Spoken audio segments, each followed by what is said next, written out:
So this is lecture 5 on unit 3. तो आज के लेक्चर में हमारा मेन गोल है to understand the concepts of linear dependence and linear independence. Okay, तो अब हम यहाँ पर लीनियर डिपेंडेंस और इंडिपेंडेंस हम किसकी बात करते हैं? बेसिकली वेक्टर्स की बात करते हैं। तो हम लेके चलते हैं, हमारा जो सेटअप रहेगा वो ये रहेगा कि now let we be a vector space या जो ओवर द फील्ड एफ। तो फील्ड यहाँ पे रियल भी हो सकता है, कॉम्प्लेक्स और कोई और फील्ड। तो एक जनरल सेटअप पे हम लेके चल रहे हैं। ओके, तो पहला डेफिनेशन है लीनियरली डिपेंडेंट की।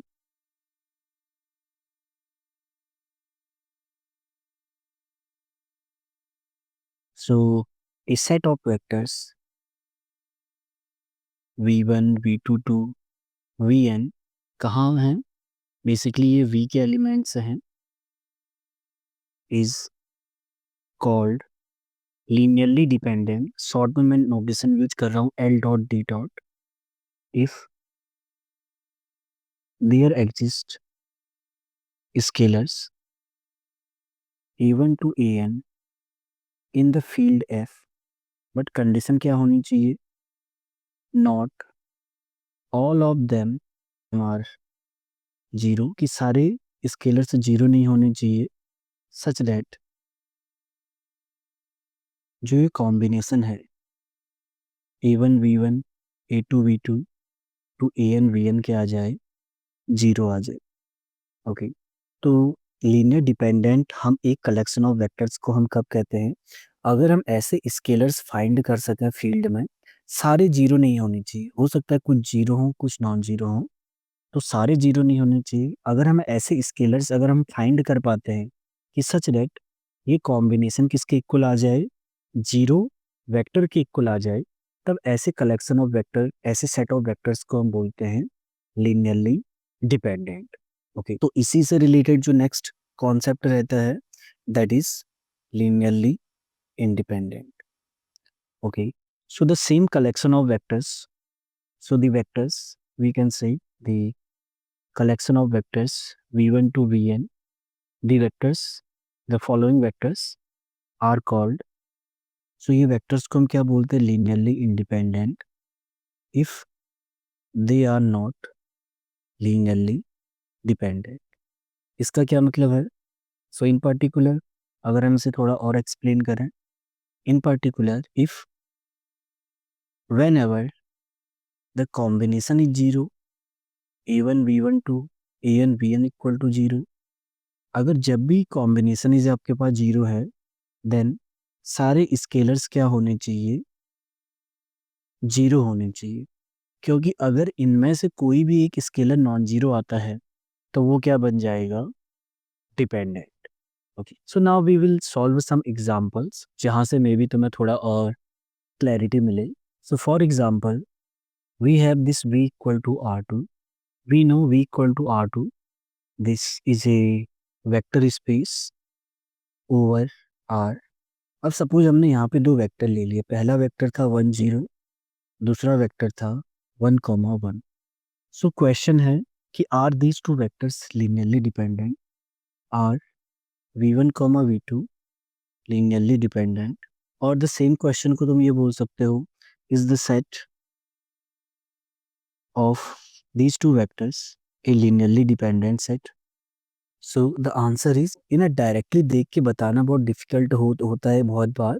इस केस में तो थोड़ा आसान है, बट इन जनरल बहुत डिफिकल्ट रहता है कि कुछ एक कलेक्शन ऑफ वेक्टर्स को लीनियरली डिपेंडेंट है या इंडिपेंडेंट, कि जस्ट तुम इन्हें डायरेक्टली देख के बता सकते। हम इसकी लीनियर डिपेंडेंस हम कैसे चेक करेंगे? हमने कहा कि सपोज देयर एग्जिस्ट दो रियल नंबर मिलते हैं a comma B in R, कि such that A V one plus B V two क्या हो जाए? Zero vector. अब हम यहाँ से देखते हैं, अगर ये कंडीशन है तो क्या होना चाहिए?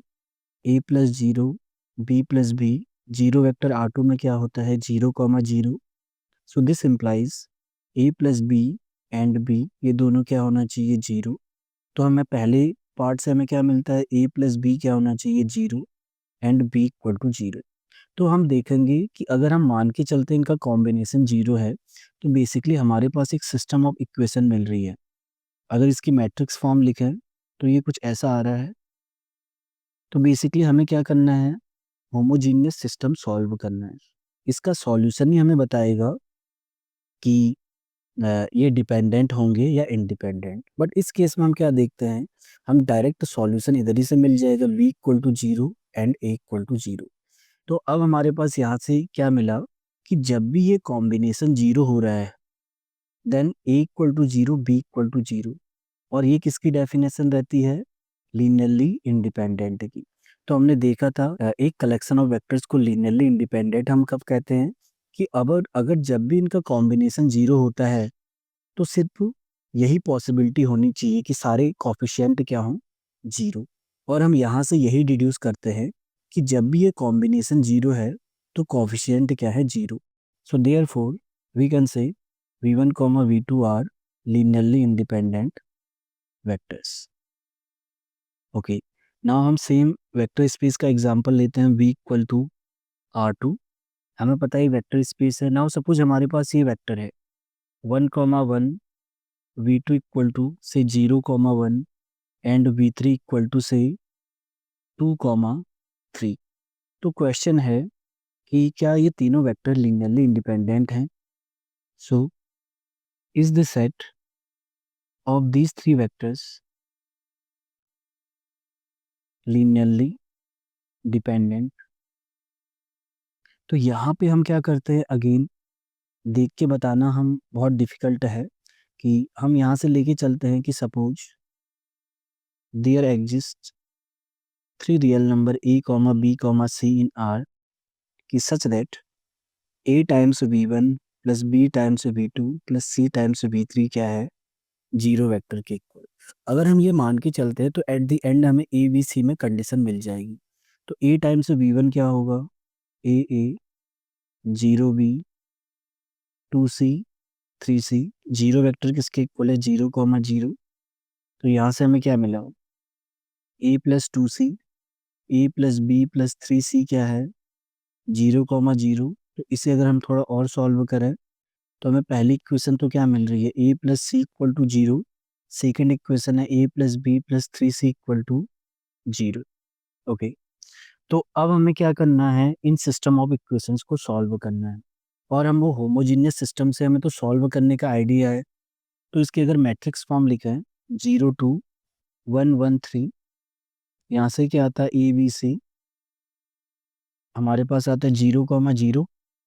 अब हम सॉल्व कैसे करते हैं एक होमोजीनियस सिस्टम को? पहला केस रहता है ऑगमेंटेड मैट्रिक्स 1, 0, 2, 0, 1, 1, 3, 0। फिर इसकी कंप्यूट करते हैं रो इक्लॉन फॉर्म, दैट विल बी 1, 0, 2, 0, 0, 1, 1, 0। फिर देखते हैं कौन से डिपेंडेंट है, कौन से फ्री। डिपेंडेंट वेरिएबल क्या है? A B. फ्री वेरिएबल क्या है? बेसिकली हमारे पास सी। तो सी की वैल्यू हम कोई कांस्टेंट रख देंगे, के बिलोंग टू आर। तो दूसरी इक्वेशन से b की वैल्यू क्या आ रही है? -k। पहली इक्वेशन से a की वैल्यू -2k। तो हम यहाँ से क्या देखते हैं कि इस होमोजीनियस सिस्टम के इनफाइनाइटली मैनी सॉल्यूशंस हैं। तो हम क्या करेंगे, कोई भी एक नॉन ट्रिवियल सॉल्यूशन हम ले सकते हैं।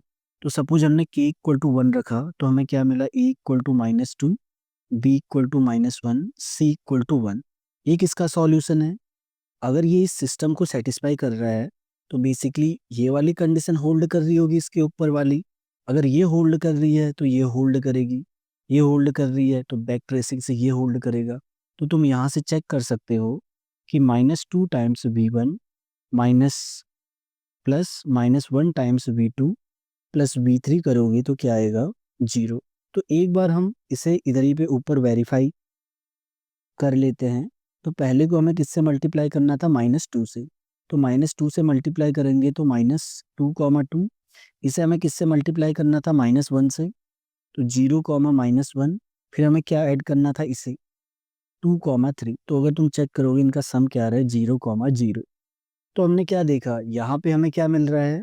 एक नॉन ट्रिवियल सॉल्यूशन, या हमारे पास एक कलेक्शन ऑफ स्केलर मिल रहा है जिनका जो नॉन जीरो हैं बट जिनका कॉम्बिनेशन क्या रहा है जीरो, तो यहाँ से हम क्या कह सकते हैं, सो देयरफॉर दिस सेट और these three vectors v1 v2 v3 are linearly dependent. तो इस तरीके से हम चेक करते हैं लीनियरली डिपेंडेंट है या नहीं। एक एग्जांपल हम और करते हैं, सपोज मैट्रिसेस से। सपोज हमारे पास जो V है, this is the set of all 2x2 matrices. हमें पता है कि this is a vector space over R। Okay, अब सपोज हमारे एक वेक्टर यहाँ पे क्या दे रखा है, 1 1 0 0, और दूसरा वेक्टर हमारे पास इसमें क्या दे रखा है, 0 1 0 0, और एक थर्ड वेक्टर हमारे पास दे रखा है 2 3 2 0। ओके, और मे बी यहाँ पे हम जस्ट लिख सकते हैं 1 2 0 0। तो क्वेश्चन है कि क्या ये तीनों लीनियरली इंडिपेंडेंट वेक्टर्स हैं, are v1 v2 v3 linearly dependent और इंडिपेंडेंट।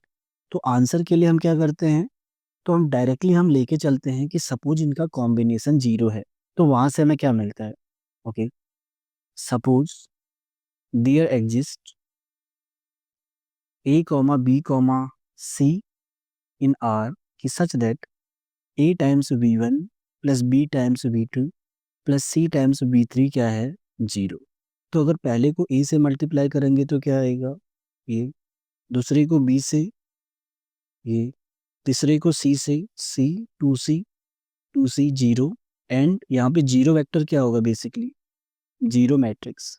तो इसे हम थोड़ा और सॉल्व करें तो हमारे पास क्या मिल रहा है, पहली term a plus c, a plus 2c, then b plus 2c, and the fourth term is 0। तो यहाँ से हमें इक्वेशंस हमें क्या मिल रही हैं, a plus c equal to 0, a plus 2c equal to 0, b plus 2c equal to 0। तो हमारे पास एक सिस्टम ऑफ लीनियर इक्वेशंस हमें मिल रही हैं।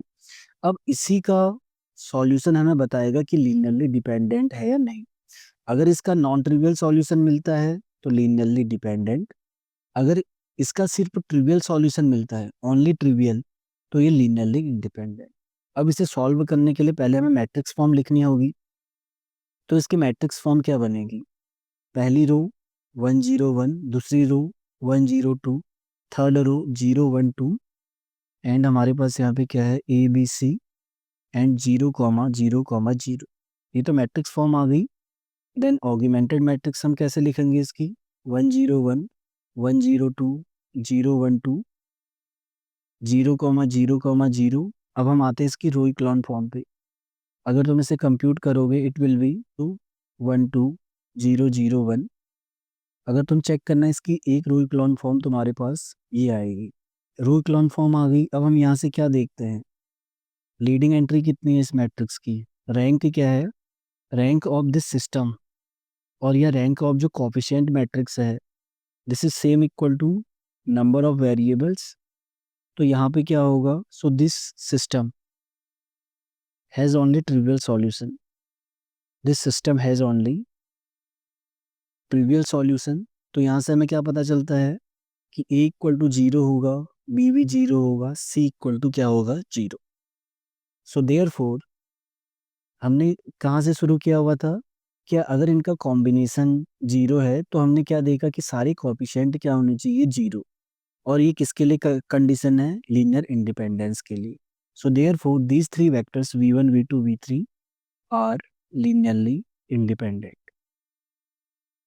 तो एक एग्जांपल हम करते हैं पॉलिनॉमियल से रिलेटेड। सपोज हमारे पास अब वेक्टर स्पेस V जो है वो है Pnx। इसमें क्या रहते हैं, वो सारे पॉलिनॉमियल जिनकी डिग्री एटमोस्ट क्या है, an x power n, am x power m, जहाँ पे m मैक्सिमम क्या हो सकता है n, और a नॉट टू an क्या है, रियल नंबर्स। तो बेसिकली ये सेट ऑफ पॉलिनॉमियल्स है जिनकी डिग्री एटमोस्ट n हो सकती है। The set of polynomials with real coefficient and has degree at most n।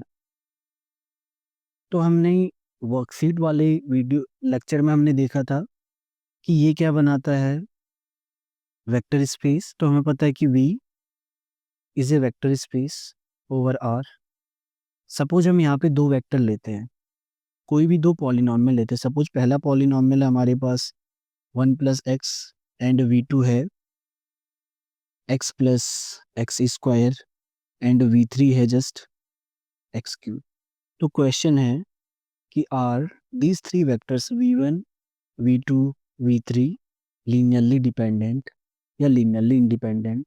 तो सॉल्यूशन क्या रहेगा, सेम तरीका कि सपोज हमारे पास तीन स्केलर्स हैं A B C belong to R, कि such that A V1 + B V2 + C V3 क्या है, जीरो वेक्टर के इक्वल है। अब ए V1 करने से हमारे पास क्या आएगा, a + ax। b मल्टीप्लाई करने से क्या आएगा, bx + bx²। c मल्टीप्लाई करने से cx³। बट यहाँ पे जीरो वेक्टर क्या रहता है, zero polynomial. Zero polynomial in fact तुम इसे ऐसे लिख सकते हो 0x² या इसे तुम किसी भी डिग्री तक का बना सकते हो। ओके, तो इस केस में क्यूब है तो हम इसे जस्ट इसके इक्वल लिख सकते हैं। अब अगर तुम दोनों साइड कंपेयर करोगे तो कांस्टेंट टर्म तो a है, x वाली क्या क्या आ जाएंगी एक साथ, x² वाला एक साथ एंड cx³ = 0। अब तुम दोनों साइड अगर कंपेयर करोगे इन दोनों इक्वेशन में तो हमारे पास क्या आ रहा है, a = 0, a + b = 0, b = 0 and c = 0। तो हम देखते हैं कि इसका ओनली सॉल्यूशन क्या है, तीनों जीरो हैं। तो हमने देखा कि जब भी इसका कॉम्बिनेशन जीरो आता है तो यहाँ पे कोएफिशिएंट तीनों क्या हैं, जीरो। So therefore V1, V2, V3 are linearly independent.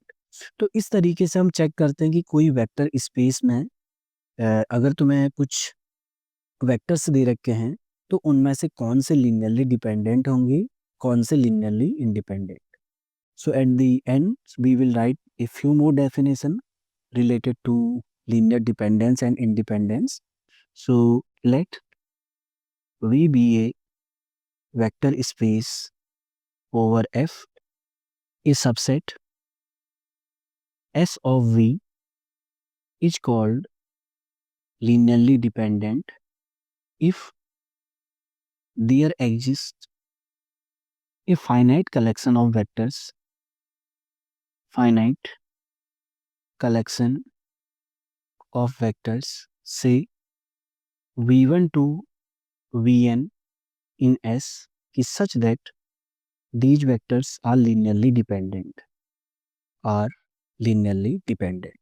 तो बेसिकली इस डेफिनेशन और पहले में क्या फ़र्क है, पहले में अगर तुम नोट करोगे वहाँ पे हम फाइनाइट सबसेट की बात करते हैं, बट यहाँ पे ये सेट क्या हो सकता है, इनफाइनाइट भी हो सकता है। तो अगर हमारे पास एक वेक्टर स्पेस दे रखा है ओवर ए फील्ड, तो इस सबसेट एस ऑफ बी चाहे फाइनाइट एलिमेंट हो या इनफाइनाइट, इसे हम कहते हैं लीनियरली डिपेंडेंट। अगर हमारे पास क्या मिल जाए, एक finite collection of vectors in S. Okay, किसे, अगर हमारे पास एक finite number of element vectors मिल जाए एस में, कि सच दैट ये वेक्टर्स क्या हो, लीनियरली डिपेंडेंट, तब हम उस सबसेट को बोलते हैं लीनियरली डिपेंडेंट।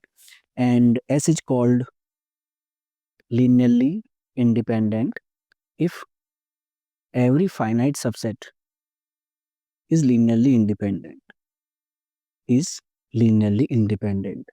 ओके, अगर हर फाइनाइट सबसेट लीनियरली इंडिपेंडेंट है तो उस टाइप के सबसेट को हम बोलते हैं लीनियरली इंडिपेंडेंट।